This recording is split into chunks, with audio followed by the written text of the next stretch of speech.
the threat of violence against you and the people you're with all the time, and the view of law enforcement always chasing you. It's an incredible amount of stress. The character of Diggy Moltisanti definitely gives the image of the well-established gangster of that era.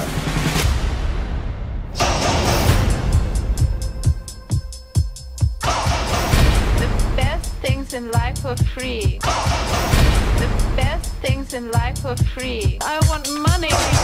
Money don't get everything, it's true. What it don't get, I can't use. I want money. That's what I want. My name is Scott Ditchie. I'm the author of the book Garden State Gangland, The Rise of the Mob in New Jersey, among other books about organized crime. My name is Anthony Zamponia, and I retired from the FBI after 22 years serving as a special agent. We first start seeing kind of the genesis of organized crime, the mafia activity in New Jersey in the early 1900s and the 19-teens. When Prohibition started, that really kind of kicked things into high gear, especially in New Jersey because you had all this coastline. New Jersey became a very important port of entry for illegal booze, and that really kind of brought in a lot of the organized crime groups to get even more organized, and you started seeing the emergence of a strong mafia presence. So Newark was really an interesting epicenter because you had organized crime groups, you had Sicilian mafia groups, you had Jewish organized crime, some Irish organized crime, all in this small industrial city located not too far outside New York City. When I was a kid, guys like me were brought up to follow codes. Hey, jerk off. What'd you say? So you had the 5 New York families that had operations and crews in New Jersey, and you also had a homegrown mafia family, the Cavalcantes, out of Elizabeth, New Jersey, which were one of the older mafia families in the United States. So the Cavalcante family is the family which is established in northern New Jersey. They get their name from Sam the plumber de Cavalcanti. He was the boss in the 1960s, and there have been many bosses before and since, but the de Cavalcante family definitely is the model for the Sopranos. There are definitely similarities that I have seen through investigations. Money don't get everything, it's true. What it don't get, I can't use. I want money.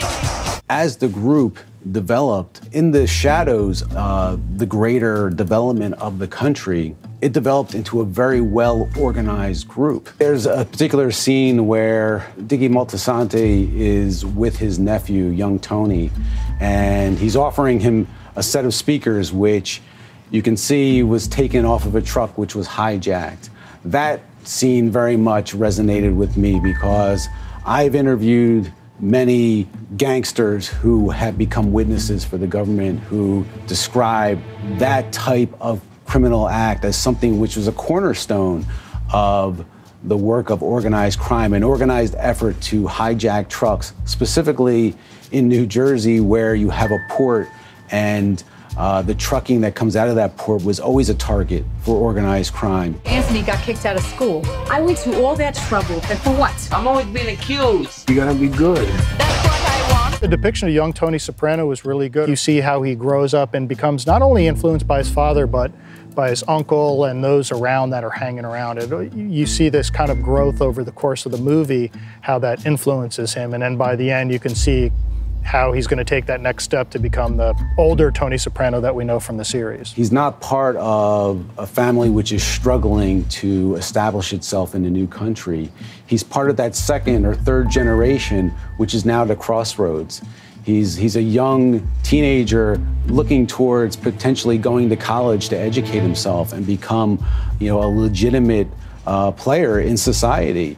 Yet, like all of us, there's no one that has greater influence on us as we develop and grow than our family. In the FBI, we've had many successful investigations with many arrests, and I think we've brought a significant blow to Cosa Nostra within the United States.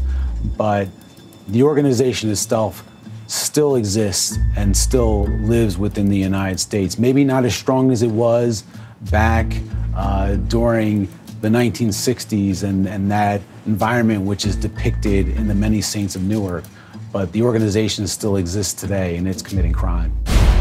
As far as your nephew goes, I'm listening.